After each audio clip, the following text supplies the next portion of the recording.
할렐루야. 오늘 주일 오전 예배 오신 우리 모든 성도님들을 진심으로 축복합니다. 하나님께서 우리들에게 가장 좋은 것으로 채워주실 줄 믿습니다. 성도 여러분, 신앙생활을 하다 보면요, 우리가 종종 하는 질문이 있어요. 신앙생활을 하다가 이런 질문을 그래도 자주 하는데, 어떤 질문이냐면, 하나님의 뜻이 뭡니까? 하나님의 뜻이 무엇입니까? 라는 이러한 좀 탄식에 겨운 질문을 할 때가 있어요.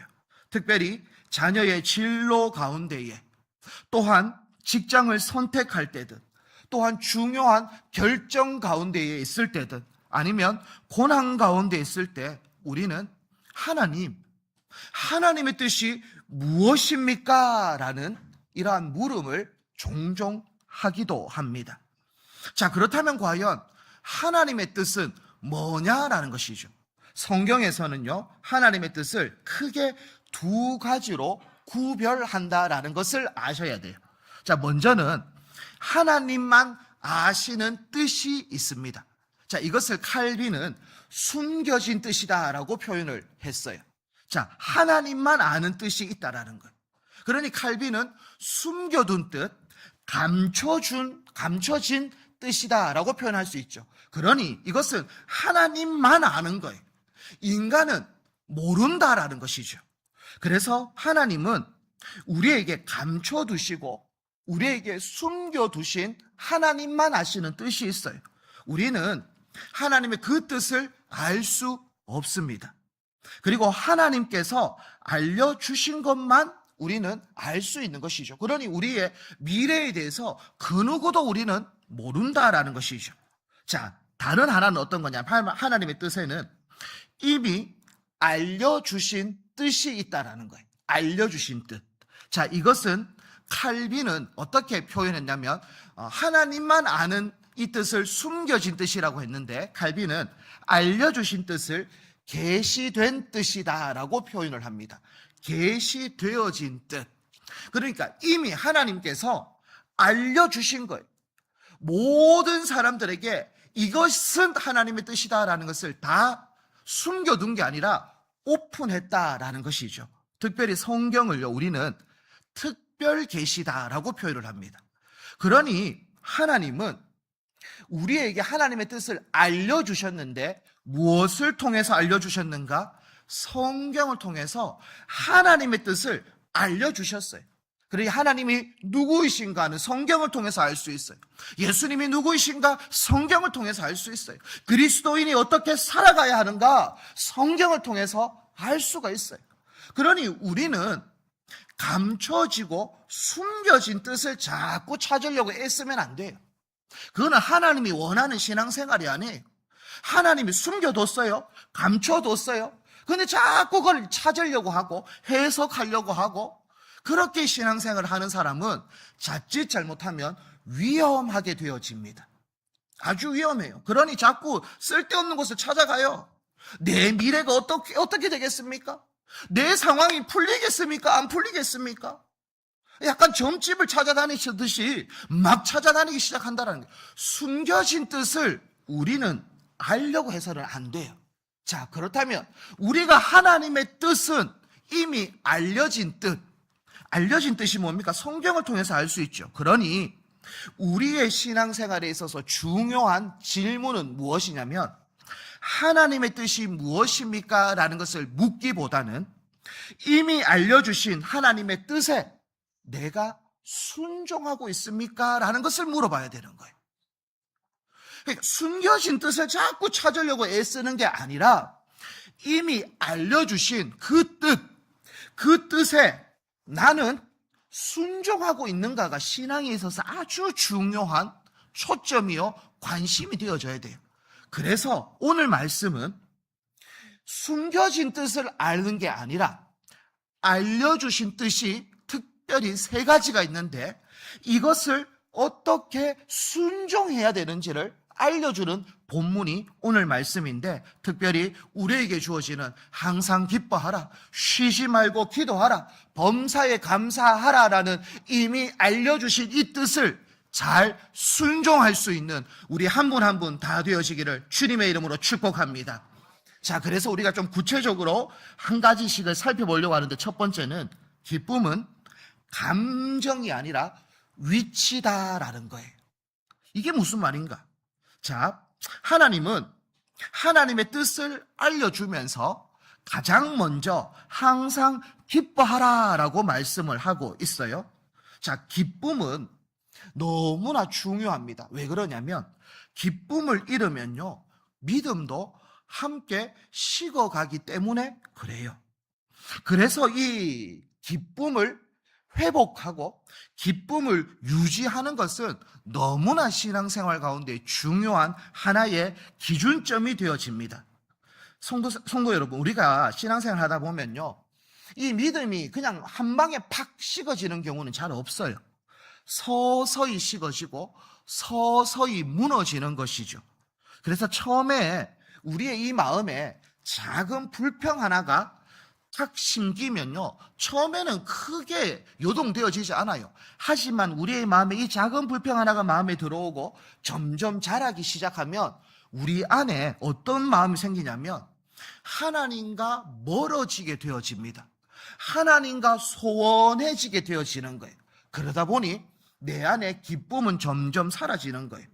기쁨이 사라지니 기도가 줄어들게 되어져요. 기도가 줄어들게 되어지니 감사는 메말라지게 되어지는 겁니다.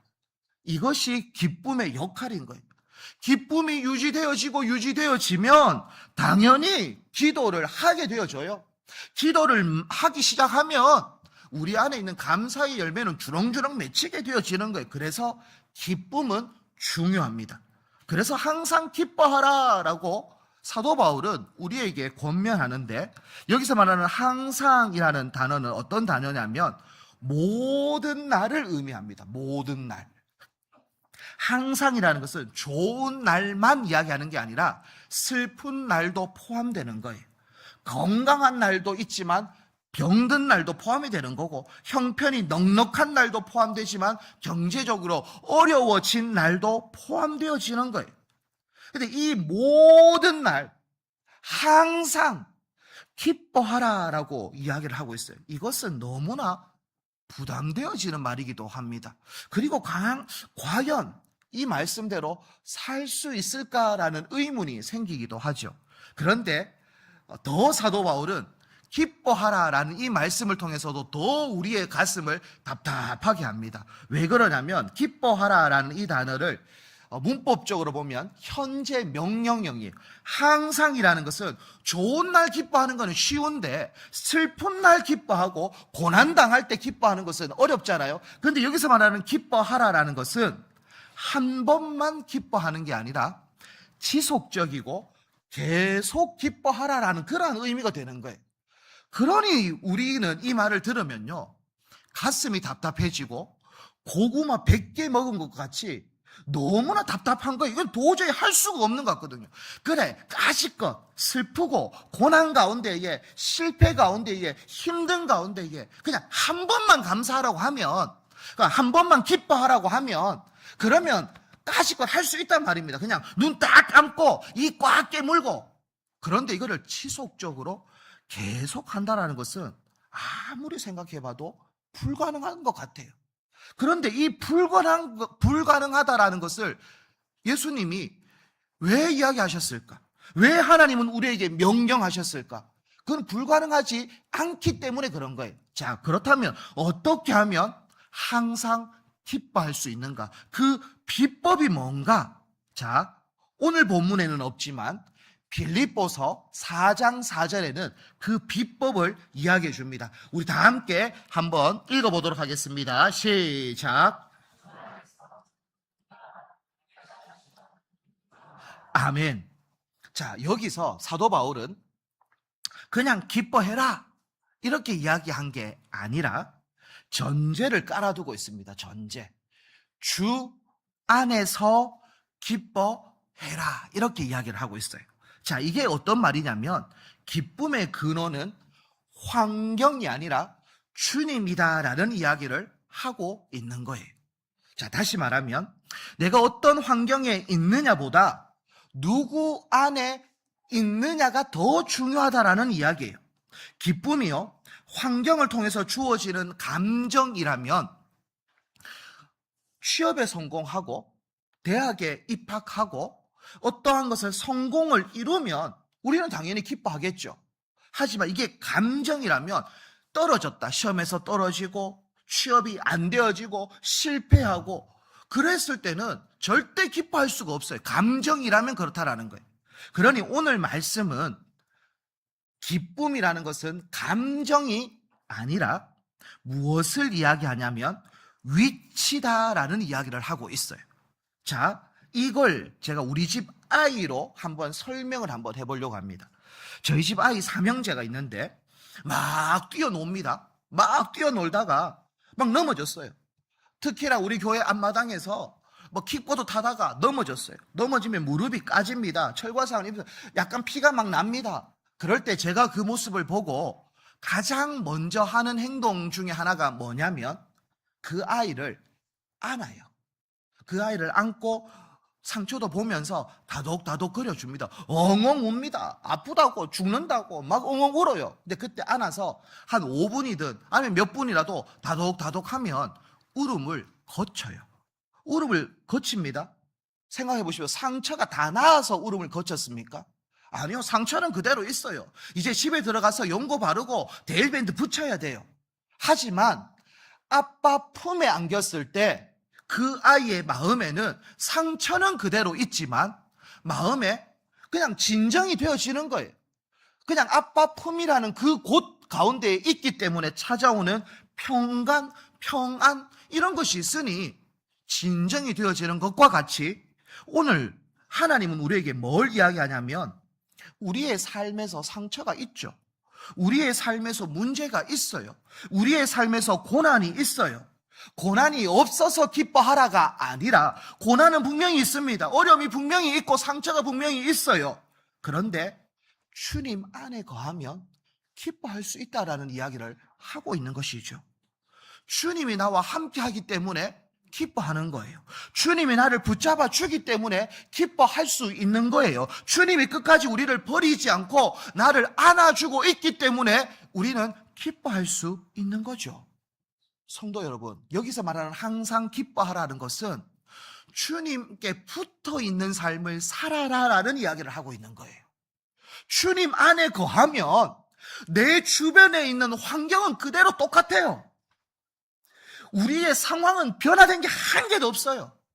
그런데 내가 주님 안에 거하면, 주님이 나를 안아주면 나도 모르게 진정이 되어지는 거예요.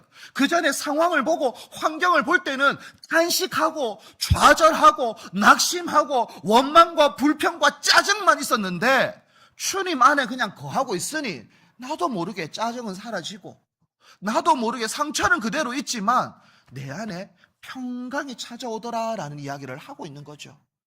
우리 여러분, 우리 믿음의 권속들이요, 어디에 있느냐에 따라서 천지차입니다. 고난과 상처는 그대로 있을 수 있어요. 하지만 주님 안에 거하면 항상 기뻐할 줄 믿습니다.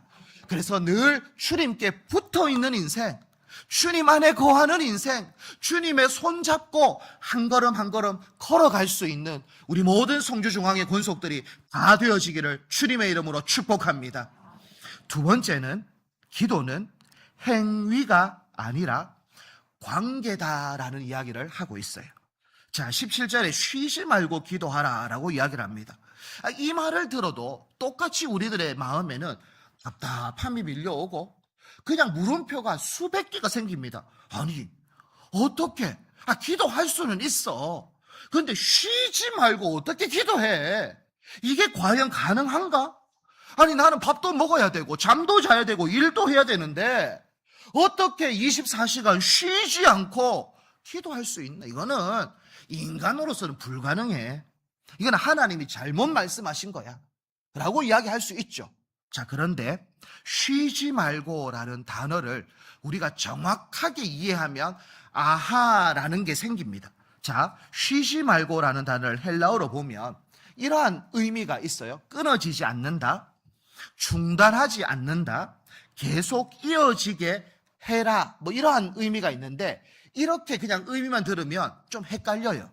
그런데 조금 더 쉽게 제가 한번 표현을 하면 on, off라고 생각하면 됩니다. on, off입니다. 영어로 on, off. 자, 더 쉽게 한번 설명해 볼게요. 휴대폰이 있습니다, 여러분.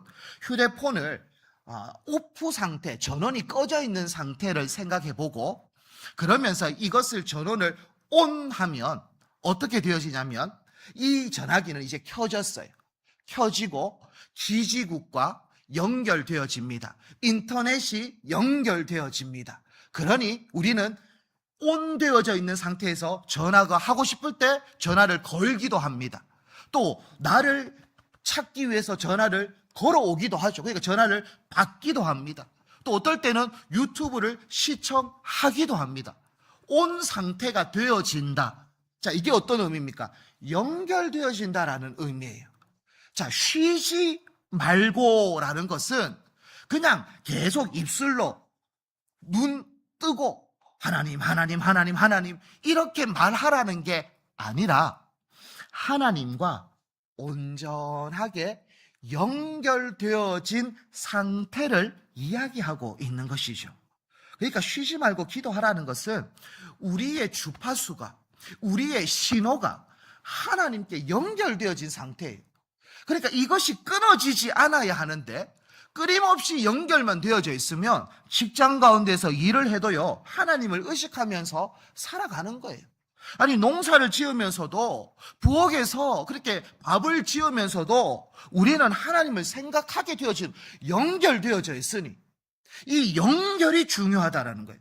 그러니 병원 가운데서도 우리는 하나님과 대화할 수 있고 하나님을 생각할 수 있고 하나님과 늘 교제할 수 있는 거예요. 꼭 예배당에만 나와야 하나님께 연결되어지는 것이 아니라 우리는 어느 곳에 있든지 간에 주님 온 상태가 되어지면 늘 하나님과 동행하며 살아갈 수 있다라는 이야기가 쉬지 말고라는 이야기인 거예요.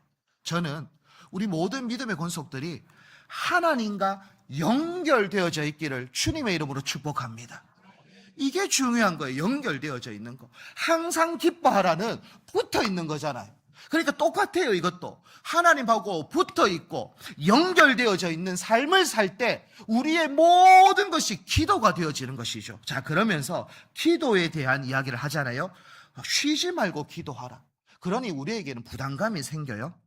이 기도를 잘못 오해하면 부담감이 되어져요. 우리는요, 기도를 숙제라고 생각해요. 의무라고 생각해요. 자, 기도는 숙제도 아니고 의무도 아니. 기도는요, 다른 사람들 앞에 인정받기 위한 도구도 아닙니다. 기도는 그러한 숙제도 의무도 아니에요. 자, 그러면 뭔가 기도는요, 특권입니다. 특권. 자, 제가 왜 특권이라고 이야기했냐면 원래 인간은 죄를 지은 존재예요. 죄인입니다. 그러니 하나님께 나아갈 수가 없었어요. 하나님하고 어떤 상태? 연결되어지지 않은 오프 상태였어요. 그러니까 하나님과 상관없는 존재였단 말입니다. 원래 인간은 본질상 진노의 자녀였기 때문에 연결이 안 되어져 있어요. 그런데 예수님께서 우리의 죄를 담당하기 위해서 이 땅에 오셨고 십자가를 지심으로 우리의 죄가 사해지는 은혜를 누리게 되어진 거예요. 그러니 우리와 하나님과 막혀있던 담이 예수님에 의하여 허물어지게 되어지고 오프 상태였던 우리가 예수님의 은혜로 말미암아 십자가의 보혈의 능력으로 말미암아 온 상태가 되어진 것이죠. 그것이 우리에게는 특권이요, 축복이요, 은혜인 줄 믿습니다. 이게 은혜잖아요. 오프 상태였는데 전원이 꺼져 있는 상태, 하나님과 연결되어지지 못한 상태였다가 예수님으로 말미암아 우리가 하나님과 이제는 연결되어지고 하나님의 자녀가 되어지고 언제든지 하나님을 만날 수 있는 그러한 특권, 축복을 누리게 되어진 하나님의 자녀가 되어진 거예요. 그러니 이것을 우리는 은혜요, 이것을 우리는 복이다라고 하면서 시편 기자도 이렇게 고백합니다. 자, 시편 73편 28절 우리 다 함께 한번 보십시오. 뭐라고 되어져 있습니까? 하나님께 가까이 함이 내게 복이라라고 이야기합니다. 하나님하고 가까이 하는 게 복이에요. 자, 그 가까이 할 수 있는 통로가 뭡니까? 기도인 거예요, 기도. 하나님께 가까이 하는 게 복이에요. 가까이 할 수 있는 통로가 뭡니까? 그게 기도예요. 그러니 이것은 숙제도 아니요, 의무도 아닙니다. 누구한테 잘 보이기 위해서 하는 것도 아니에요. 하나님의 자녀가 되어줬고 하나님을 만나는 게 복이니 오늘도 하나님 만나고 싶고 또 하나님 만나고 싶고, 근데 그 만날 수 있는 통로가 기도이니, 그러니 예배 가운데 나와도 기도하고 직장 가운데서도 기도하고 운전 가운데서도 기도하고 늘 연결되어져 있으니 늘 하나님 앞에 한 걸음 한 걸음 나아갈 수 있는 통로가 기도인 거예요. 저는 우리 모든 믿음의 권속들이 기도에 대한 부담감을 가지고 달려가는 인생이 아니라, 아하, 기도는 은혜요, 기도는 축복이요, 기도는 특권이다라는 것을 기억하셔서 늘 하나님과 연결되어지고 하나님과 교제하고 하나님과 대화 나누고 인격적인 삶을 누릴 수 있는 우리 모든 믿음의 권속들이 다 되어지기를 주님의 이름으로 축복합니다. 마지막으로, 감사는 은혜가 아니라 신뢰입니다. 자, 오늘 18절 마지막에서 이렇게 이야기하죠. 범사에 감사하라라고 이야기를 합니다. 이 범사에 감사하라라는 이게 마지막에 나올 수밖에 없었던 이유는 하나님 안에 거하는 기쁨을 누리고 연결되어져서 하나님과 연결되어져서 끊임없이 하나님과 교제하는 사람이 가지게 되어지는 결과물이 감사입니다. 하나님 안에 거하지도 않고 하나님하고 연결되지도 않으면 절대 범사에 감사하는 삶을 살 수가 없어요. 이게 왜 마지막에 나오느냐? 주님 안에 거하고 하나님과 연결되어진 자가 할 수 있는 특권 중에 특권이 감사이거든요. 자, 기쁜 일이 있을 때 감사하는 것은 어렵지 않습니다. 여러분, 자녀가 잘 되어졌고 일이 술술 풀려서 하는 감사는요, 어렵지 않아요. 그 감사는 누구라도 다 할 수 있어요. 그러니 영화제에서 나와가지고 상 받고 하나님께 감사합니다라는 거, 그거는 쉽지요. 상을 받았으니 감사하다라는 건 쉽습니다. 하지만 상을 받지 못하고 실패했을 때 범사에 감사합니다라고 말하는 것은 쉬운 게 아니죠. 실패했을 때, 질병을 만났을 때, 억울한 일을 당했을 때 감사할 수 있는 것, 이것은 쉬운 게 아닙니다. 자, 그런데 오늘 사도 바울은 범사, 모든 기쁘고 잘되고 하지만 슬프고 어려운 상황 가운데서도 감사의 삶을 살 것을 우리에게 명령합니다. 그래서 감사는요, 모든 것을 이해한 사람이 드리는 고백이 아니라 하나님을 신뢰하는 사람이 드리는 믿음의 고백이 감사인 거예요. 감사는요, 어떠한 결과물이 이해되어지고 아하, 이렇게 되어졌구나 해서 드리는 감사가 아니라 이해가 안 돼요. 아니, 왜 나에게 이런 상황을 주셨습니까? 한 개도 이해가 안 되는데 하나님을 신뢰하기 때문에 그럼에도 불구하고 믿음으로 고백하는 것이 감사인 거예요. 자, 특별히 성경에서는 그 감사의 모습을 잘 보여준 사람이 있어요. 그게 누구냐면 요셉입니다. 요셉이라는 사람은요, 미움을 받아요. 형들에게 시기 질투를 받아요. 그래서 노예에 팔려가요. 억울한 누명을 씁니다. 그리고 감옥에 갇힙니다. 감옥에서도 선을 베풀어요. 그런데 이 술 맡은 가운데 또 까먹어요. 잊어버려요. 그렇게 고난 가운데에 있는데 요셉은요, 불평을 하지 않습니다. 성경에 보면 원망의 모습이 없어요. 왜 그런가? 요셉은 늘 주님 안에 거하며 살아갔던 인생이었어요. 그러니 하나님, 비록 지금은 다는 모르지만 내가 왜 이렇게 오해받아야 하고 형들로부터 미움받아서 그리고 또 그 여인, 이 보디발의 아내가 자기를 유혹할 때 그래도 하나님 앞에 정직하게 살려고 했는데 이러한 오해, 모함을 받아서 억울한 고초를 당하는 이것도 다 이해가 되어지지 않지만 그럼에도 불구하고 하나님은 살아계시고 하나님은 신실하시다라는 이 믿음이 있는 거예요. 왜? 연결되어져 있으니까. 그에게는 연결되어져 있는 거예요. 그러니 그 가운데 이해가 되어지지 않아도 하나님에 대한 신뢰가 있고 이 신뢰가 있기 때문에 어떠한 상황과 환경이 와도 흔들리지 않는 삶을 살아가는 거죠. 그래서 요셉은 창세기 50장 20절에 이런 고백을 합니다. 우리 다 함께 한번 읽어보도록 하겠습니다. 시작.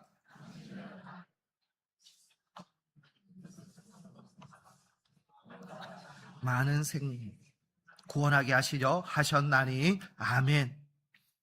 요셉이 이렇게 고백할 수 있었던 것은 하나님께서 나를 곧 총리로 불러주시고 우리 형들은 내 앞에 와가지고 엎드리게 되어질 것을 미리 알았기 때문에 아니요, 몰랐죠. 그냥 오늘 하루 항상 기뻐하며 살았고 오늘 하루 쉬지 않고 기도하며 살았고 오늘 하루 범사에 감사하며 그냥 뚜벅뚜벅 한 걸음 한 걸음 걸어간 거예요. 그러고 나니 이까지 와보니 하나님께서 그 모든 것을 선으로 바꾸셨구나라는 것을 그때서 비로 알게 되어지는 거예요. 여러분 지금의 고난을 이해하려고 하지 마십시오. 이게 하나님의 뜻이 무엇입니까? 라고 해석하려고 하지 마십시오.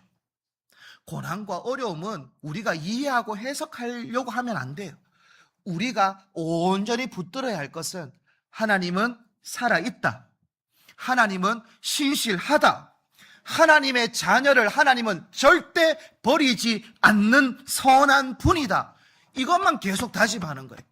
고난 가운데에, 힘든 가운데에 하나님 왜 이거를 나에게 주셨습니까? 이곳 가운데서 무슨 하나님의 뜻이 있습니까? 이걸 자꾸 물을 필요가 없어요. 그때는 하나님은 선하다.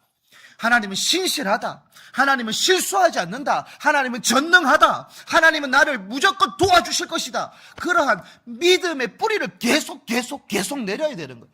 그래야 그걸 다 지나고 나서 하나님은 이러한 은혜를 나에게 베푸셨구나라는 것을 그제서야 알게 되어지고 이해되어지고 해석되어지는 거예요. 그래서 사도 바울은 이렇게 이야기합니다. 로마서 8장 28절 우리 다 함께 한번 읽어보도록 하겠습니다. 시작. 하나님을 사랑하는 자 곧 그 뜻대로 부르심을 입은 자들에게는 모든 것이 합력하여 선을 이루느니라. 아멘. 하나님은요 모든 것이 합력해서 선을 이루어 가시는 선한 하나님인 줄 믿습니다. 이 선하신 하나님에 대한 오해가 생기고 이 선한 하나님에 대한 의심이 생기면요 원망할 수밖에 없고 불평할 수밖에 없어요. 요셉은 선한 하나님에 대한 의심이 없었어요. 그래, 이 또한 지나갈 것이고 하나님의 뜻은 이루어질 것이다 라는 그러한 믿음이 그에게는 있었거든요. 신뢰가 있었어요. 그러니 한 걸음 걸어가다 보니 결국은 알게 되어진 것이죠.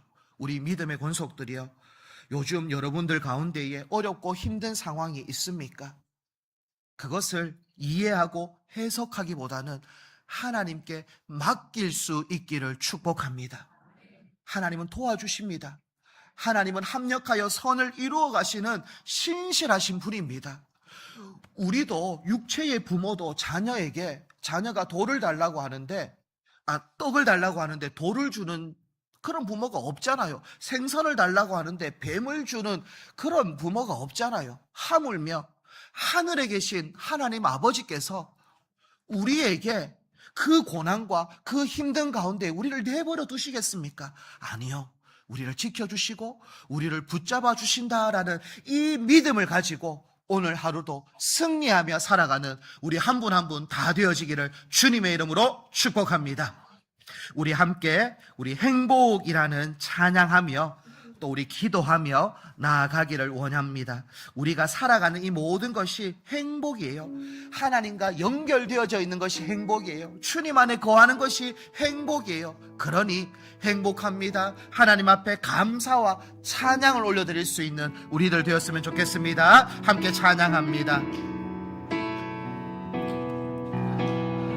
화려하지 않아도 정결하게 사는 삶, 가진 것이 적어도 감사하며 사는 삶, 내게 주신 작은 힘 나눠주며 사는 삶, 이것이 나의 삶의 행복이라오.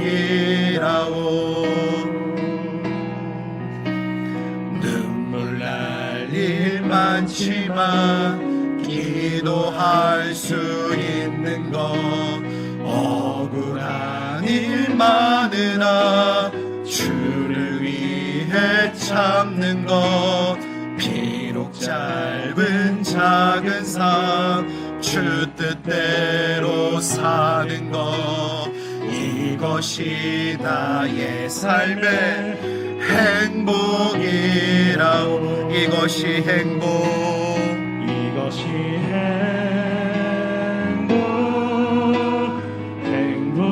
행복이라오. 세상은 알 수 없는 하나님 선물, 이것이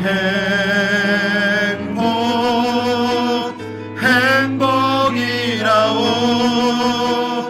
하나님의 자녀로 살아가는 것, 이것이 행복이. 우리 처음부터 한 번 더 찬양합니다. 화려하지 않아도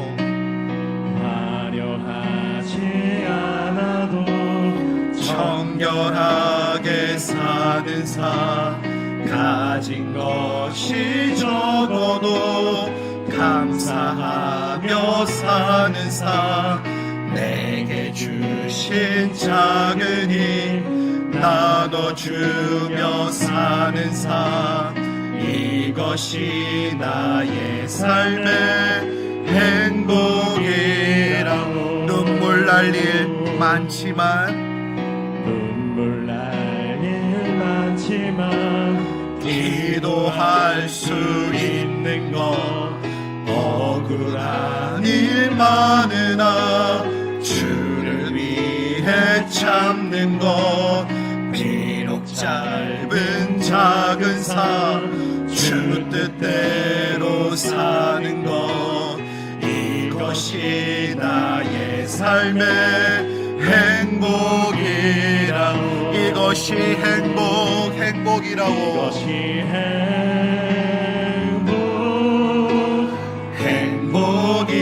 행복이라오. 세상은 알 수 없는 하나님 선물, 이것이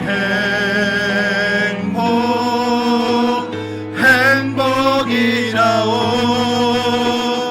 하나님의 자녀로 살아가는 것, 이것이 행복이라오. 우리 합심해서 오늘 말씀을 기억하며 함께 통성으로 기도하기를 원합니다. 하나님, 오늘 하나님의 뜻은 분명합니다. 하나님께서 우리에게 알려주신 뜻이 있습니다.